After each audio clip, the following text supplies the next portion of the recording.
그 후에 애굽 왕의 술 맡은 자와 떡 굽는 자가 그들의 주인 애굽 왕에게 범죄한지라.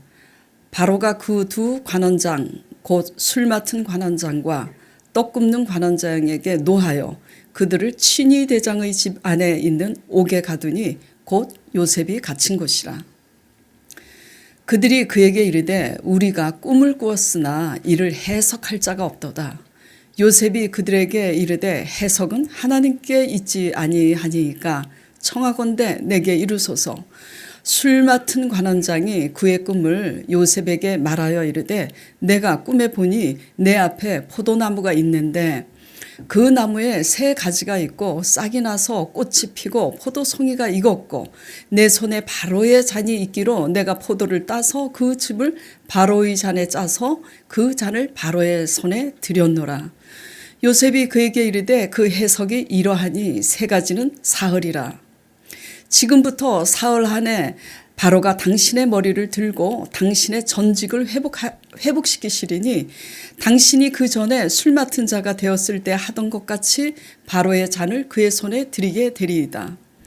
당신이 잘 되시거든 나를 생각하고 내게 은혜를 베풀어서 내 사정을 바로에게 아뢰어 이 집에서 나를 건져 주소서. 나는 히브리 땅에서 끌려온 자여 여기서도 옥에 갇힐 일을 행하지 아니하였나이다. 떡 굽는 관원장이 그 해석이 좋은 것을 보고 요셉에게 이르되 나도 꿈에 보니 흰떡 새 광주리가 내 머리에 있고 맨 윗 광주리에 바로를 위하여 만든 각종 구운 음식이 있는데 새들이 내 머리의 광주리에서 그것을 먹더라. 요셉이 대답하여 이르되 그 해석은 이러하니 새 광주리는 사흘이라. 지금부터 사흘 안에 바로가 당신의 머리를 들고 당신을 나무에 달리니 새들이 당신의 고기를 뜯어 먹으리다 하더니 제3일은 바로의 생일이라. 바로가 그의 모든 신하를 위하여 잔치를 베풀 때에 술 맡은 관원장과 떡 굽는 관원장에게 그의 신하들 중에 머리를 들게 하니라. 바로의 술 맡은 관원장은 전직을 회복하며 그가 잔을 바로의 손에 받들어 드렸고 떡 굽는 관원장은 매달리니 요셉이 그들에게 해석함과 같이 되었으나 술 맡은 관원장이 요셉을 기억하지 못하고 그를 잊었더라. 아휴 숨차다. 자, 제목이 뭐라 그랬죠? 믿음이 없이는. 자, 히브리서 11장 6절에 이 말씀을 전부 다 알고 계시죠? 믿음이 없이는 하나님을 기쁘시게 못하나니 하나님께 나아가는 자는 반드시 그가 살아 계신 것과 또한 그가 자기를 찾는 이들에게 상 주시는 이심을 믿어야 할지니라 하셨습니다. 하나님 살아계신 걸 믿으시나요? 상 주시는 것을 믿으시나요? 그런데요, 그 상은요 감춰져 있어요. 감춰져 있어요. 하나님께 집중해서 하나님을 믿음으로 보는 자만 감춰져 있는 그 상을 찾을 수가 있어요. 우리도 우리의 값진 보화를 아무데나 사람 눈에 띄도록 두지 않잖아요. 깊숙이 감춰두죠. 하나님 나라의 상도 마찬가지입니다. 감춰져 있어요. 그 감추인 하나님의 상은 무엇으로만 찾을 수 있다고요? 하나님께 집중하는 믿음으로 말미암아 찾을 수 있다라는 거 명심하시기 바랍니다. 그렇기 때문에 우리 보기에 될 것 같은 거 그거는 믿음도 아닙니다. 우리 보기에 될 것 같아서 그 줄을 잡고 그것 따라가서 된 것은 우리 힘으로 한 거죠. 그래서 우리 보기에 될 것 같아 보이는 그것은 믿음이 아니에요. 믿음이 없이는 어쩔 수 없이 일부러 그런 게 아니라 하나님을 대적하려고 그러는 것이 아니라 믿음이 없으면요 어쩔 수 없이 우리의 생각과 우리의 기준에 의해서 상황을 바라볼 수밖에 없어요. 믿음이 없으니까. 그 벌어진 상황이 나쁘면 나쁠수록 하나님이 하게 하신 상황이라는 것을 받아들일 수가 없습니다. 믿음이 없으면. 어떤 상황을 하나님이 하신 걸로 받아들이냐면 내가 원하는 대로 상황이 되면 하나님이 하셨다고들 얘기하고 하나님이 하신 것처럼 그렇게 믿습니다. 우리가 원하는 것을 하나님이 하셨다고 믿고 우리가 원하지 않는 것은 하나님이 하셨다라는 것을 믿지 않는다면 우리가 원하지 않는 상황에서는 하나님의 인도를 받을 수가 없겠죠. 그렇잖아요. 그런데 우리가 원하는 대로 될 때는 하나님이 하셨다고 그렇게 얘기합니다. 성도들이, 집사님들이. 근데 우리가 전혀 원하지 않는 방법이 되면 남 탓을 해요. 누구 때문에 이렇게 됐다고. 특히 배우자 때문에 이렇게 됐다고. 그게 아니에요. 나 때문에 그렇게 된 거지. 나 때문에 배우자로 인해서 망하게 한 거지. 예. 근데 남 탓하는 거죠. 예. 믿음은요, 자신이 원하지 않는 좋지 않은 상황이 주어졌을 때도 믿음으로 반응하는 게 믿음입니다. 예. 상황이 절망임에도 하나님에 대해서 믿음으로 반응할 수 있는 자만이 그 상황에서 나올 수가 있는 거예요. 상황이 좋지 않은 것은 하나님이 하셨다고 믿지 않기 때문에 그 상황에서 나올 수가 없는 겁니다. 예. 그런데요, 좋지 않은 상황 속에서 믿음으로 반응할 수 있는 성숙한 믿음이 되면 사실은 그 상황을 빠져나오든 빠져나오지 않든 별 의미가 없습니다. 별 의미가 없어요. 예. 이게 조금 빗나간 얘기인지 모르지만 이게 조금 제가 그렇게 큰 부자는 아니에요. 근데 하나님이 이제 축복을 해주셔서 조금 이제 있는데 그렇지 못한 이제 사람들이 또 지방의 목사님들 가도 이제 만나도 가난한 목회자들이 많아요. 하나같이 우리 교회 성도들도 그렇고 목사님들도 그렇고 직함만 다르지 동일하게 이제 저한테 이런 얘기를 해요. 아니 돈이 그렇게 있는데 왜 그렇게 누리지 못하고 사냐고. 저는 그냥 웃고 말지만 제가 속으로 말해요. 어떤 게 누리는 거지? 난 이미 누리고 있는데. 아멘. 꼭 사람들 보기에 좋은 차 타고 명품 옷 입고 막 사람들 보기에 뭐 이렇게 겁나게 뭐 내가 막 크게 한턱 쏘고 그래야 누리는 거냐고요. 예, 저가 뭐 그렇게 훌륭한 사람은 아니지만 1,000원짜리 옷을 세일해서 5,000원, 10,000원짜리, 100,000원짜리 옷을 20,000원을 사서 입으면 너무 행복해요. 누리는 겁니다. 그리고 진짜로 누리는 것은 감사할 수 없는데도 감사하면 누리는 거잖아요. 근데 믿음이 없으면 눈에 보이는 것으로 평가를 합니다. 눈에 보이는 것으로 누려야 누린다고 생각을 해요. 예. 제가 그래서 이제 그렇게 반응하는 분들에게 그래요. 요번 주일에 새벽 기도할 때 우리 집사님이 이제 목사님 밑에서 이렇게 교육받아서 목사님 교회 와가지고 하나님이 여기다 들이밀어가지고 근데 잘 되는 건 하나도 없고 점점 안 되고 그래서 제가 이렇게 듣고 있다가 그래서요. 그러니까 시험에 이제 들 때가 있었다고. 지금은 아니지만. 그래서 제가 그랬어요. 왜 눈에 보이는 것만 기준을 삼냐고. 그래서 집사님이 이렇게 달라지지 않았냐고.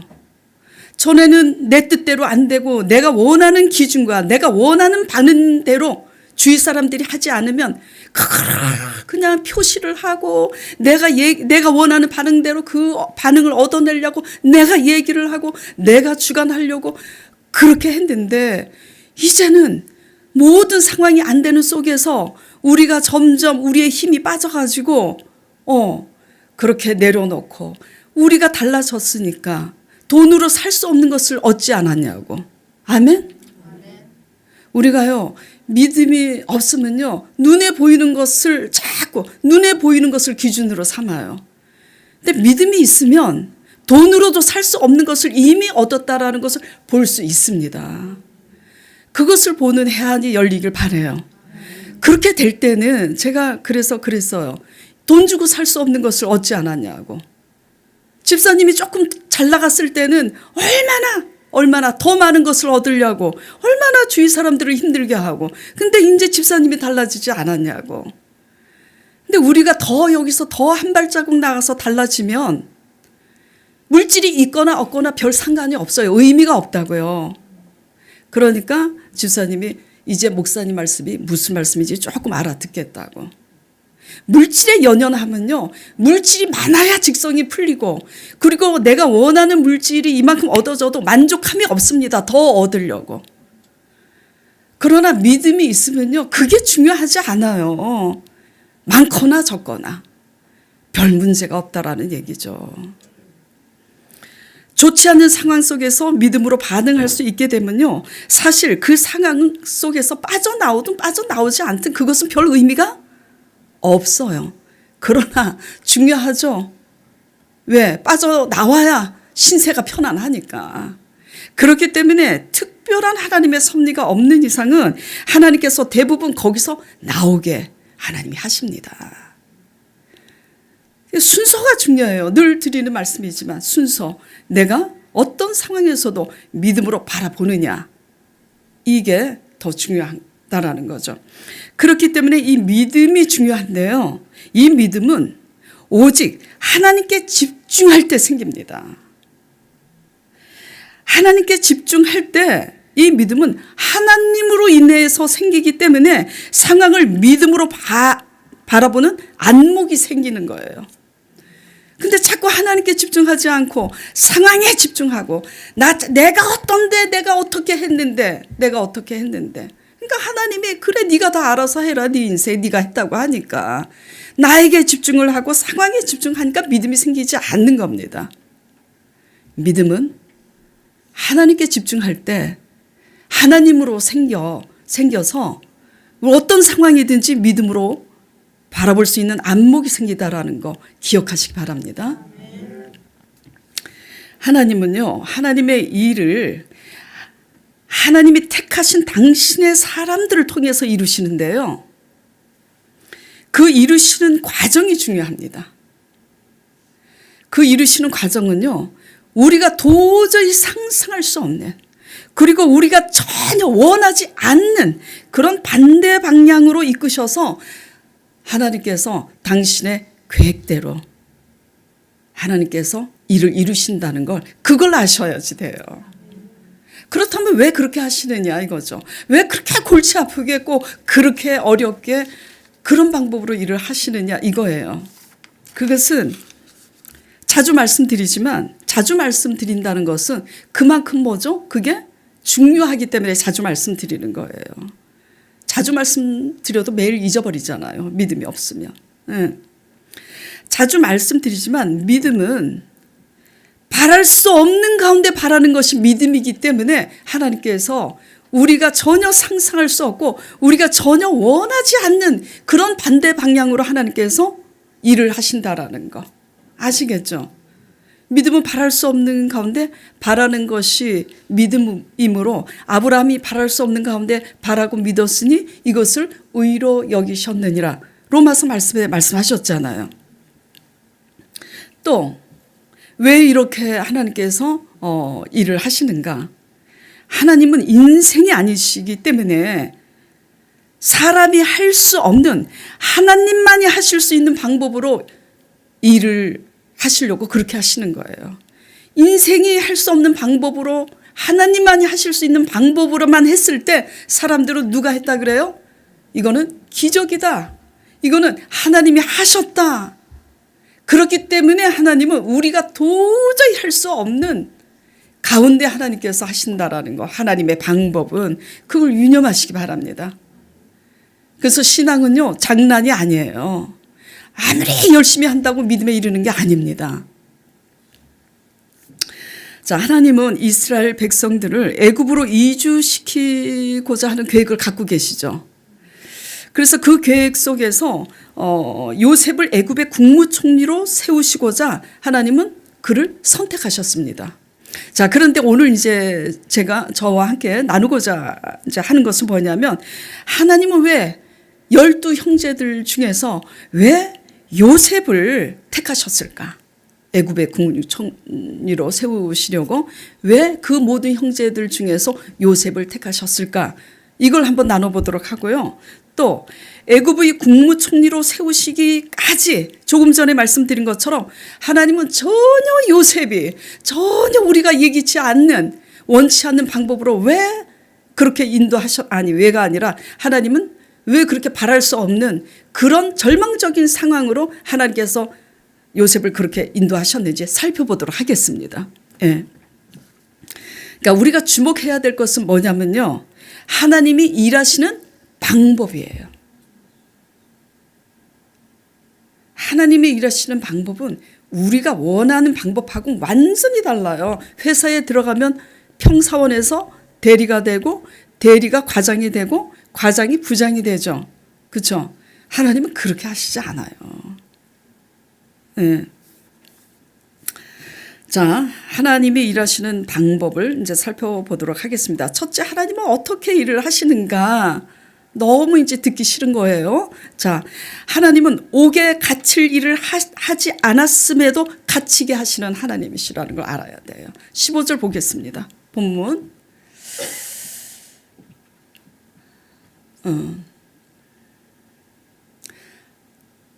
그 술 맡은 관원장에게 당신이 다시 전직을 회복할 것이라고. 그래서 당신이 전직을 회복할 때 나를 기억해 달라고 지금 얘기하는 거예요. 나는 히브리 땅에서 끌려온 자여 여기서도 옥에 갇힐 일은 전혀 행하지 아니하였나이다.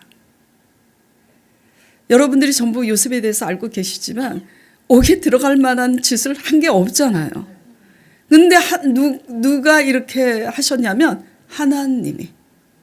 근데 무엇을 이용해서 이렇게 하셨냐면요, 형제들의 시기와 질투심을 이용해서 애굽의 노예로 팔리게 하고, 애굽의 노예로 팔렸는데 보니까 애굽 왕의 바로 친위 대장인 애굽 왕 신하의 친위 대장 보디발 집에 노예로 팔린 거예요.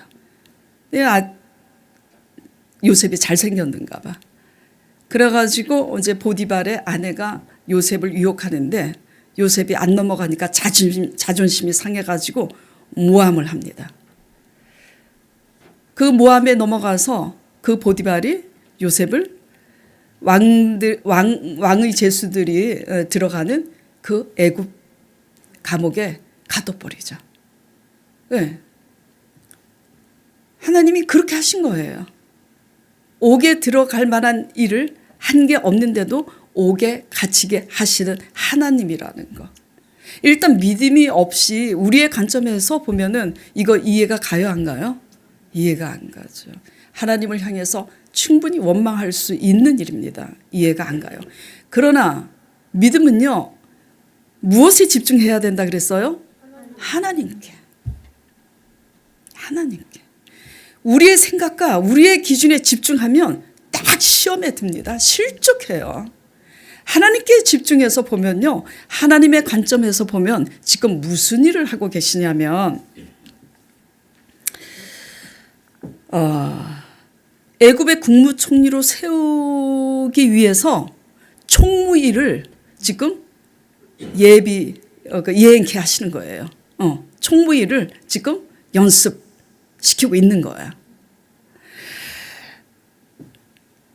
그러니까 옥에 갇힐 일을 하지 않았어도 갇히게 하실 때는 거기에 하나님의 뜻과 계획이 있음을 믿으시기 바랍니다. 그렇기 때문에 갇힌 것만 보지 마세요. 그러니까 문제만 바라보지 말라고요.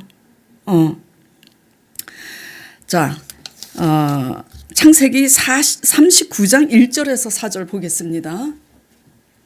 요셉이 끌려서 애굽에 내려가매 바로의 신하 친위 대장 애굽 사람 보디발이 그를 그리로 데려간 이스마엘 사람의 손에서 요셉을 사니라. 노예로 산 거예요. 돈 주고.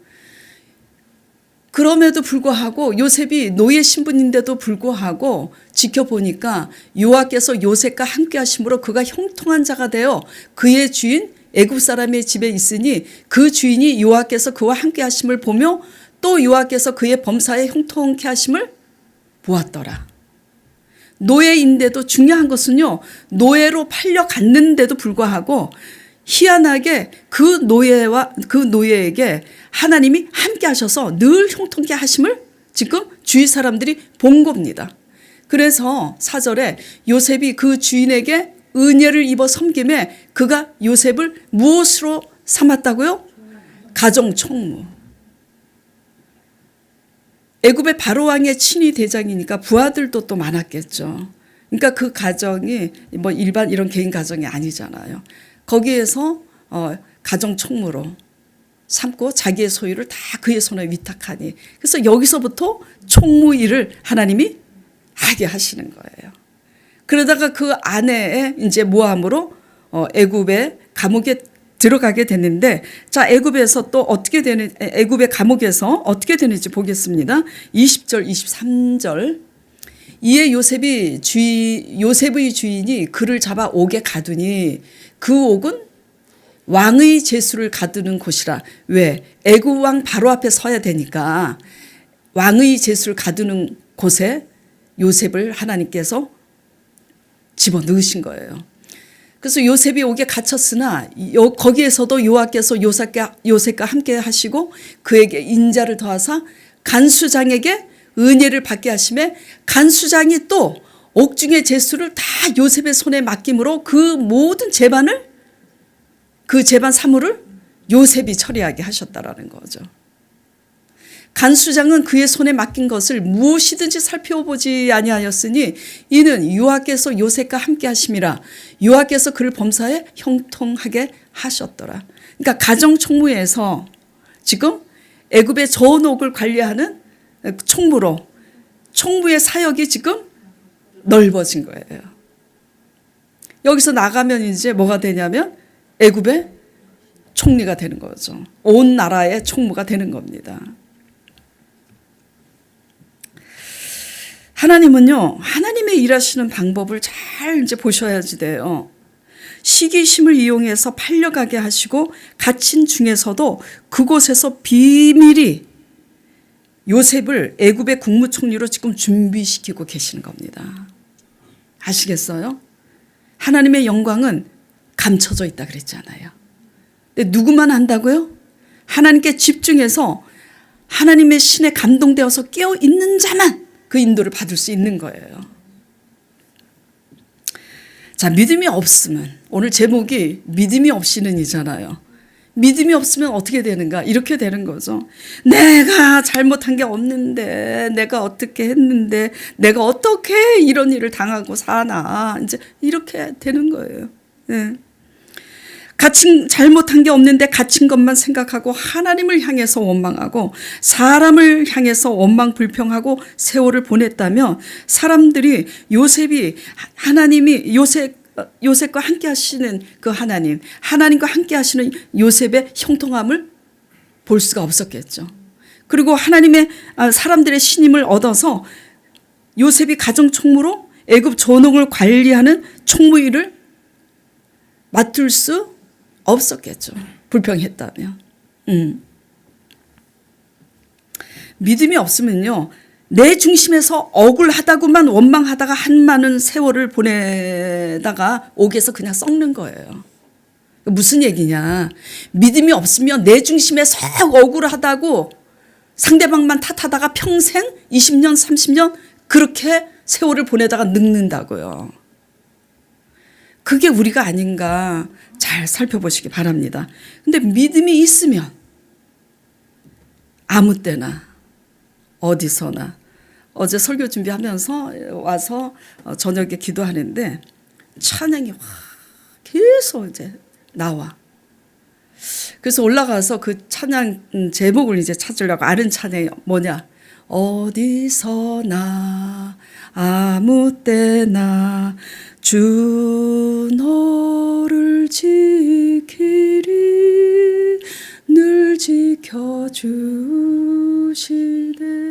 어려운 시험 당해도 주 너를 지키리 이 찬양이 계속 나와. 그래서 아는 찬양이지만 제목이 뭐였더라 그래갖고 찾으니까 382장이에요. 하도 그 찬양이 나와서 제가 사모한테 382장 악보를 딱 찍어갖고 보냈어요. 예, 내가 기도하는데 왜 이렇게 자꾸 이 찬양만 나오는지, 혹시 강 목사님이 이 찬양만 리바이브로 해서 계속 틀었냐, 어떻게 된 거냐. 그런데 사모님이 깜짝 놀라서 전화를 했어요. 왜 놀라서 전화했냐면 자기가 기도하는데 이 찬송이 계속 나와서 조 집사님한테 언니 이 아무 때나 어디서나 주 너를 지키리 이 찬송이 몇 장이죠? 그래갖고 찾는 중에 목사님이 그걸 보냈다는 거예요. 동일한 성령이신 줄 믿으시기 바랍니다. 예. 뭐냐면요, 믿음이 있으면 아무 때나 어디서나 초막이나 궁궐이나 감옥에 갇혔으나 함께 하시는 하나님으로 형통할 수 있다라는 얘기입니다.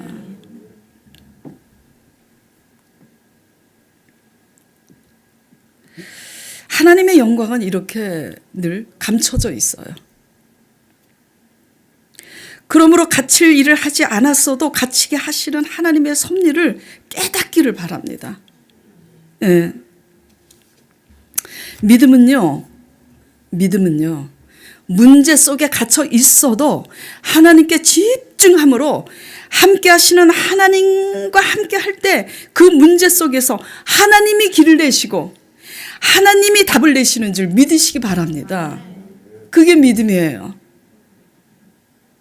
다시 반복해서 말씀을 드릴게요. 믿음은 문제 속에 갇혀 있어도 문제가 될 것은 없는 것은 문제보다 크신 하나님께 집중함으로 하나님으로 함께 우리가 하니 하나님이 그 바랄 수 없는 문제 가운데서 길을 내시고 답을 내신다는 거예요. 우리가 길을 만드는 게 아니라. 근데 자꾸 믿음이 없으면 우리가 길을 내려고 그러잖아요. 우리가 방법을 모색하고. 그렇죠? 일은 하나님이 하세요. 우리에게 원하시는 것은 믿음입니다. 그래서 또 자주 말씀드리는 거, 제자들이 어떻게 하여야 우리가 하나님의 일을 하오리까? 뭔가 믿음이 없으면 뭔가를 해야 돼. 그래야 직성이 풀려. 우리가 무엇을 하여야 하나님의 일을 하오리까? 예수님의 대답은 너무 썰렁해. 하나님이 보내신 자를 믿어야 할지니라. 믿는 게 일이에요. 믿는 게 일. 문제보다 크신 하나님을 바라보시길 바랍니다. 예. 자, 두 번째, 하나님은 어떤 방법으로 일을 하시는가? 소망이 없는 가운데서도 필요한 사람을 하나님의 때에 보내신다라는 거. 지금 요셉은 히브리인이잖아요. 애굽 사람이 아니에요. 그러니까 그리고 노예잖아요. 노예 신분이고. 나갈 소망이 있어요, 없어요? 사람으로서는 불가능합니다. 근데 애굽에 바로왕 앞에 서야 되는데 나갈 방도가 없죠. 그러니까 애굽에 바로왕의 술 맡은 관원장, 떡 맡은 관원장을 보내는 거야. 그들의 꿈을 요셉이 해석하게 함으로써 나중에 바로 앞에 쓰게 하기 위해서. 하나님은 완전하세요.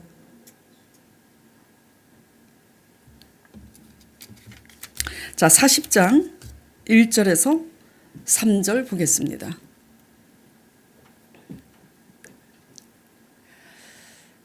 그 후에 애굽 왕의 술 맡은 자와 떡 굽는 자가 그들의 주인 애굽 왕에게 범죄한지라. 바로가 그 두 관원장 곧 술 맡은 관원장과 떡 굽는 관원장에게 노하여 그들을 친위 대장의 집안에 있는 옥에 가두니 곧 요셉이 갇힌 곳이라. 두두두두 개봉박두 하나님이 보내신 거예요. 그리고 절망 가운데서도 필요한 사람을 하나님의 때에 하나님이 만나게 하시더니 믿음의 사람 요셉만이 풀 수 있는 꿈을 그들이 다른 날도 아니고 한날에 꾸는 거, 이것도 하나님의 조합니다. 자, 8절 보겠습니다. 그들이 이제 꿈을 꿔서 심란한 거예요. 그래서 8절에 그에게 이르되 우리가 꿈을 꾸었으나 이를 해석할 자가 없도다 하니 요셉이 그들에게 그러는 거예요. 해석은 하나님께 있으니까 청하건대 내게 말해 보소서. 그래서 얘기하잖아요. 해석을 해요. 당신은 전직을 회복할 것이라고. 그러니까 똥 맡은 환관장이 그 얘기를 딱 들으니 그럴듯해. 그러니까 나도 이제 살 수 있겠다 해갖고 내 꿈도 해석을 해보라니까 나는 이제 처형당해서 죽는 거야. 근데요, 요셉이 떡 맡은 관원장에 대해서 하나님의 해석을 보일 때 얼마나 힘들었을까. 그런데도 했다라는 게 중요한 겁니다. 왜? 듣기 싫은 소리를 했으니까. 아마 그 감옥에서 얻어맞았는지 안 맞았는지 그건 모르겠어요. 기록이 안 돼 있으니까. 그러나 실제로 나가서 그렇게 됐을 때에 요셉이 믿는 하나님에 대해서 사람들이 생각하겠어요, 안 하겠어요? 그렇죠? 그리고 요셉도 생각을 하겠죠. 그래서 우리는 선포해야 됩니다. 내가 하고 싶은 선포 하지 말고 하나님에 의해서 하나님이 필요한 때에 선포를 잘 하시는 저와 여러분이 되시길 바라요. 그래서 요셉으로 바로왕 앞에 서게 하기 위해서 바로의 술 맡은 관원장, 떡 맡은 관원장으로 요셉이 갇혀 있는 방에 들어가게 이제 하셨는데요.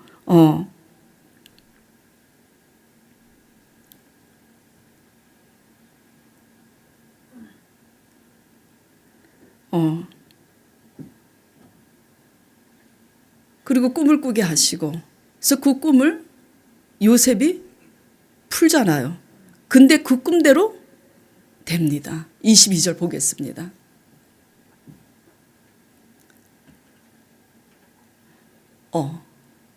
떡 굽는 관원장은 21절부터 볼게요. 바로의 술 맡은 관원장은 전직을 회복하며 그가 잔을 바로의 손에 받들어 드렸고 떡 굽는 관원장은 매달리니 요셉이 그들에게 해석함과 같이 되었더라. 아무리 소망이 없는 가운데 처해 있을지라도 하나님은 하나님의 때에 그 절망 가운데서 빠져나올 수 있는 사람이나 환경을 하나님은 반드시 붙이시고 보내십니다. 그래서 하나님이 하게 하셔요.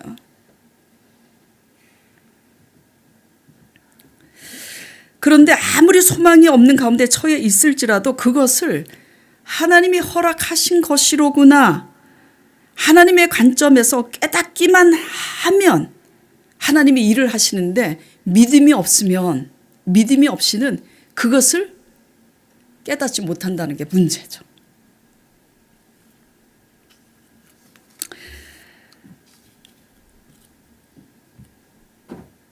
그래서 하나님의 일하시는 방법을 보면 하나님의 이제 때가 가까워오면 거기서 구원해 내시려고 하나님이 필요한 사람과 필요한 환경을 하나님이 붙이시고 보내시기도 한다라는 거, 그 하나님을 기억하시길 바라고요.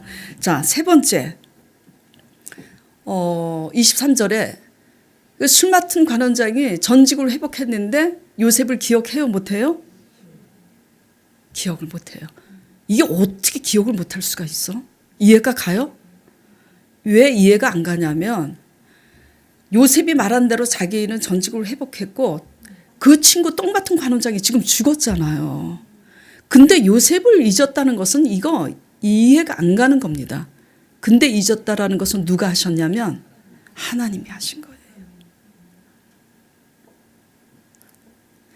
여기에서 우리가 뭘 깨달아야 할까요? 그러니까 하나님은 어떤 분이시냐?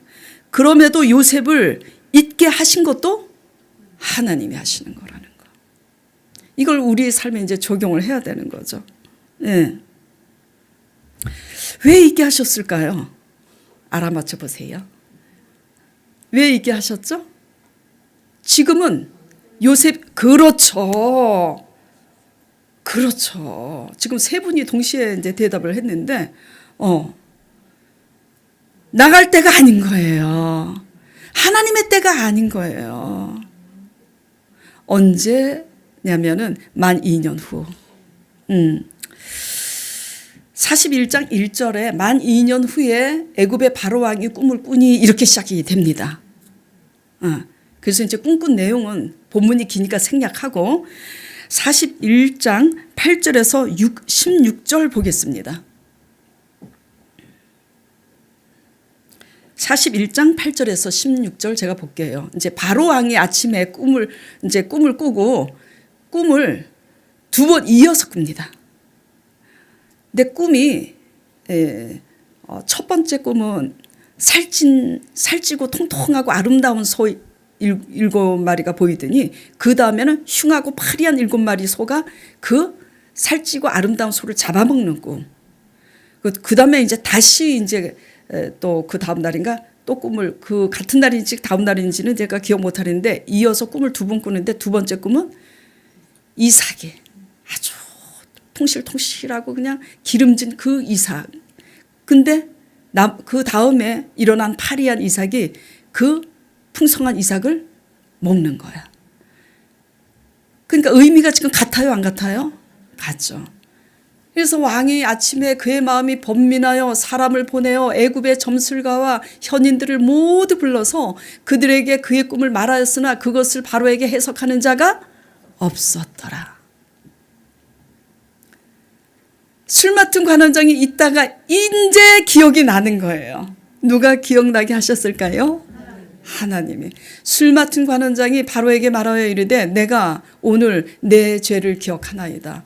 바로께서 종들에게 놓아사 나와 떡 굽는 관원장을 친위 대장의 집에 가두셨을 때 나와 그가 하룻밤에 꿈을 꾼 즉 각기 뜻이 있는 꿈이라 그곳에 친위 대장의 종 되었던 히브리 청년이 우리와 함께 있기로 우리가 그에게 말하매 그가 우리의 꿈을 풀되 그 꿈대로 각 사람에게 해석하더니 그 해석한 대로 되어서 나는 복직하고 그는 매달렸나이다. 이에 바로가 사람을 보내어 요셉을 부르매 그들이 급히 그를 옥에서 내놓은지라 요셉이 곧 수염을 깎고 그의 옷을 갈아입고 바로에게 들어가니 바로가 요셉에게 이르되 내가 한 꿈을 꾸었으나 그것을 해석하는 자가 없더니 들은즉 너는 꿈을 들으면 능히 푼다 하더라. 요셉이 바로에게 이렇게 대답합니다. 내가 아니라 하나님이라. 하나님께서 바로에게 편안한 대답을 하시리이다. 그래서 7년 풍년이 오고 7년 흉년이 올 것이니 7년 흉년 때에 7년 풍년일 때에 7년 흉년 알아듣기 바랍니다. 아유 헷갈려. 깎은 꿈까지 안 깎은 꿈까지. 풍년일 때 흉년을 대비해서 위기를 이제 면하게 대책을 세우죠. 이 일로 인해서 애굽의 바로 왕이 요셉을 국무총리로 세우는 거예요.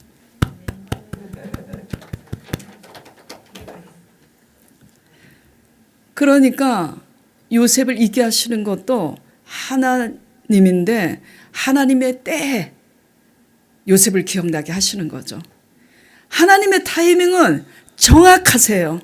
늦지도 않고 이르지도 않고 가장 좋은 때 가장 좋은 곳으로 우리를 소원의 항구로 인도하시는 줄 믿으시기 바랍니다.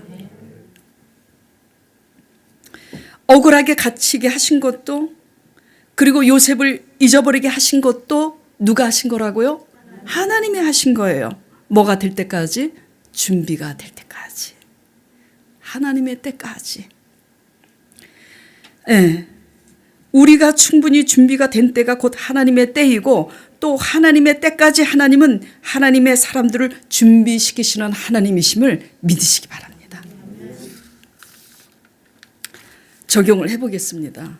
어떤 문제 가운데 지금 갇혀 계세요? 억울한 가운데 계세요? 지금 상처 가운데 있나요?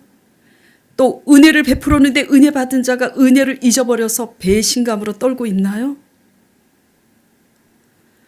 억울한 일 당케 하신 것도, 은혜를 베풀었는데 은혜 받은 자가 있게 하신 것도 뭐죠? 다 하나님이 하신 겁니다. 왜냐면요. 왜 그렇게 하실까요? 예. 사람이요, 뭘 하고 나서 서운한 감정이 들 때가 있어요. 저도 그럴 때 있습니다. 뭐 저는 담임 목사라고 안 그런 게 아니에요. 똑같아요. 여러분하고 내색을 안 할 뿐이지. 예. 자, 사람이 뭘 하고 나서 서운한 감정이 들 때가 있어요, 없어요? 있다고 얘기해 주세요. 많아요. 그렇지. 많아요. 그게 정답입니다. 솔직하자고요, 우리. 예. 자. 근데 사람이 뭘 하고 나서 서운한 감정이 들 때가 있는데요. 그 밑바닥을 가만히 들여다보면요. 사실 다 자기 공로입니다. 내가 어떻게 했는데, 내가 이렇게 했는데 알아주지 않는 거. 다 자기 공로예요. 크든 작든. 근데 이 서운함이요. 반복이 되고 커지면 억울함이 생깁니다. 그래요, 안 그래요? 골이 깊어요. 자, 잘 들어보세요. 우리 중심의 공로의식이 크면 클수록 그게 부서지기 위해서는 은혜를 은혜로 여기지 않는 대상이 필요할까요? 안 필요할까요? 필요하죠. 하나님의 관점에서 말씀드리는 거예요. 예. 근데요, 우리는요, 그 일을 당하기 전까지는요, 우리가 그런 사람인 줄 모릅니다. 몰라요.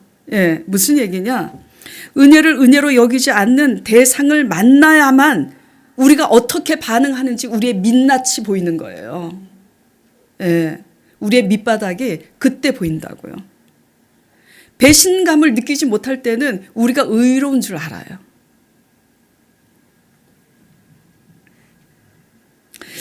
그 당시는 배신감이 느껴지고 견디기 힘든 시간이지만 그 과정을 겪은 후에 무엇이 깨달아지냐면요.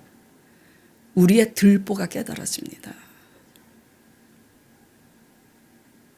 무슨 들보요? 은혜를 은혜로 여기지 않는 사람이 문제입니까? 물론 그 사람도 문제죠. 은혜를 은혜로 여기지 않는다고 억울해하는 자의 큰 들보가 보여요. 우리의 민낯이. 내가 내 남편한테 어떻게 했는데, 내가 저 사람한테 어떻게 했는데, 이 공로의식은 언제 끝이 날까요? 언제? 예. 어떤 들보냐면요. 선을 행하고 자기 공로 의식을 갖는 것보다 참 치사한 게 없구나. 그걸 깨닫게 되는 거예요. 나의 밑바닥, 나의 민낯을 누가 와서 흔들지 않을 때는요. 우리가 고상한 사람인 줄 알아요. 근데 누가 딱 흔들면 우리의 민낯이 드러나는 거예요. 그래서 우리가 얼마나 자기 공로의식을 가지고 그것에 못 견뎌야 하는지, 얼마나 유치하기 짝이 없고 얼마나 치사한 사람인지, 그거를 믿음이 있어야 그것도 깨달아요. 믿음이 없으면 10년 20년 가도 저 사람 때문에 내가 억울한 거지 항상. 선을 행했어도요, 자기 공로가 없으면요, 억울함도 상처도 받지 않습니다. 그래요, 안 그래요? 예. 하나님은 좋으신 분이에요. 거룩하신 분이에요. 최고의 교육자십니다. 그렇기 때문에 우리의 유치하고 치사한 그런 사람의 성품에서 거룩한 향기 나는 사람으로 준비시키려고 우리를 억울함을 느끼고 상처를 받는 그 상황 속에 집어넣으시는 거예요. 네. 맨날 좋게 하시는 하나님만 그냥 보고 어린애처럼 좋아하지 마시고요. 네. 그래서 고난이 더 유익한 겁니다. 그래서 그 상처에서 나오면 뭐가 된다고요? 별이 되는 거죠.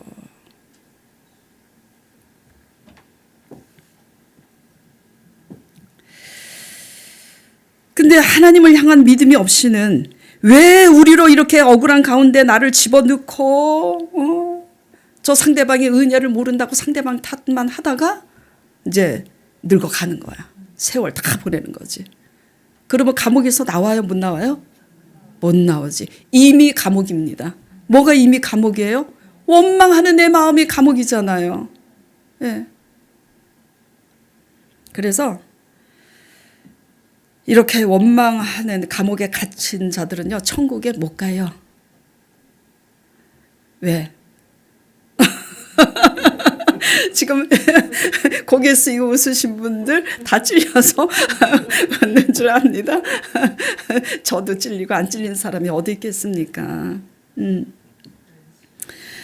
그러나 우리가 아무리 부족하고 못났어도 하나님께 집중하고 기준을 하나님 말씀으로 삼을 때 왜 그런 상황 가운데 넣으셨는지를 알게 되는 거죠.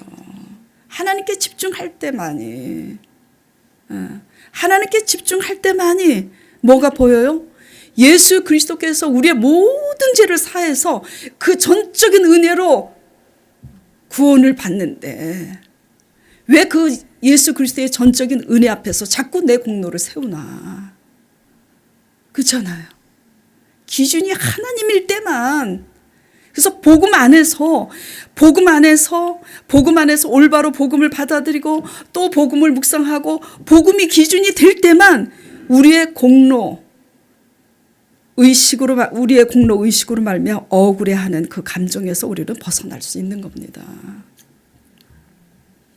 하나님의 뜻은요, 선을 행하고도 고난을 당하는 것이 하나님의 뜻이잖아요. 선을 행함으로 고난 당하는 것이 하나님의 뜻이에요. 그래야 십자가를 지고 가죠.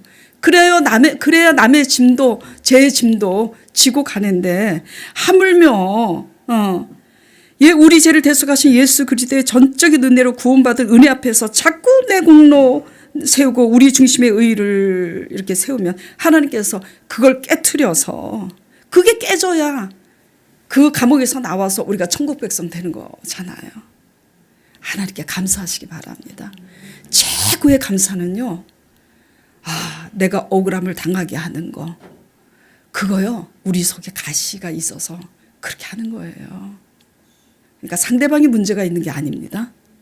그러니까 우리의 공로 의식이 사라지면 억울할 것도 없고 상처받을 것도 없다.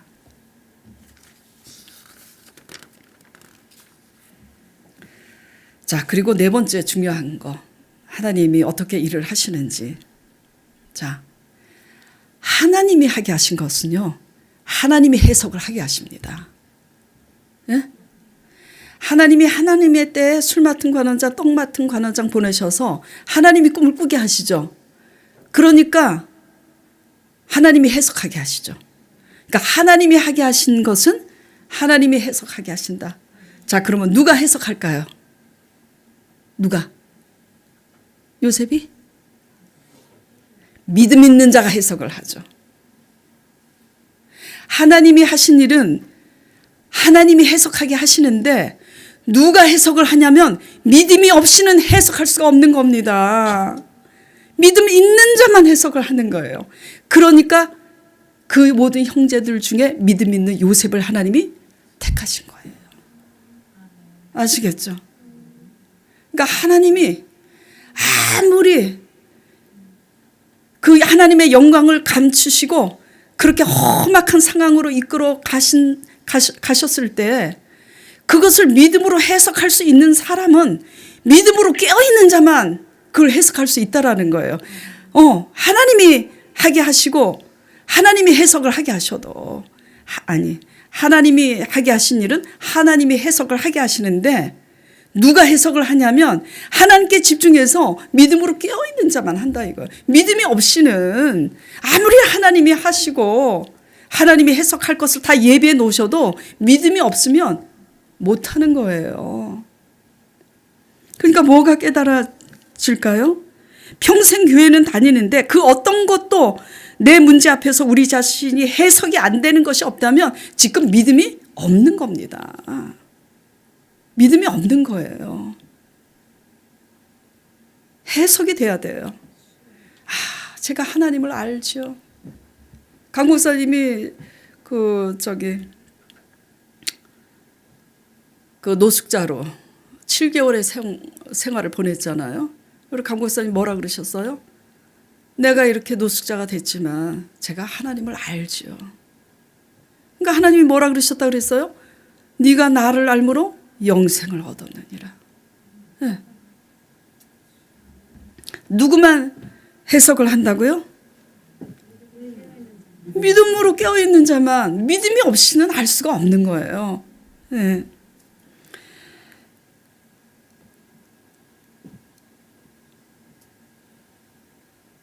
근데 왜 이렇게 믿음이 없을까?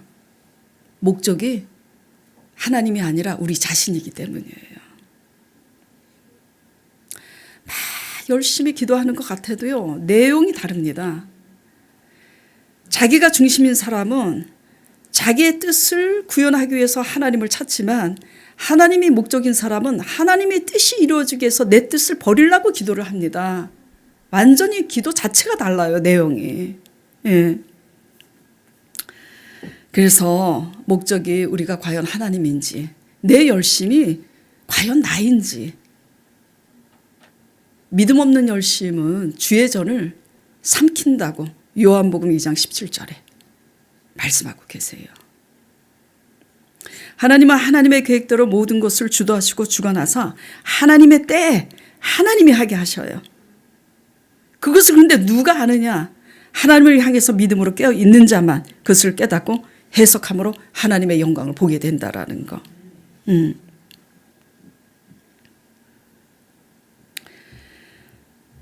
요셉을 애굽의 총리로 세우시려고 택하신 이유는 억울하게 갇혔어도 억울한 감정에 묶이지 않고 추하게 망가지지 않고 갇힌 그곳에서도 함께 하시는 하나님으로 인하여 영향력을 미치고 하나님이 꾸게 하신 꿈을 하나님의 신에 감동되어서 믿음으로 해석할 수 있는 사람이었기 때문입니다.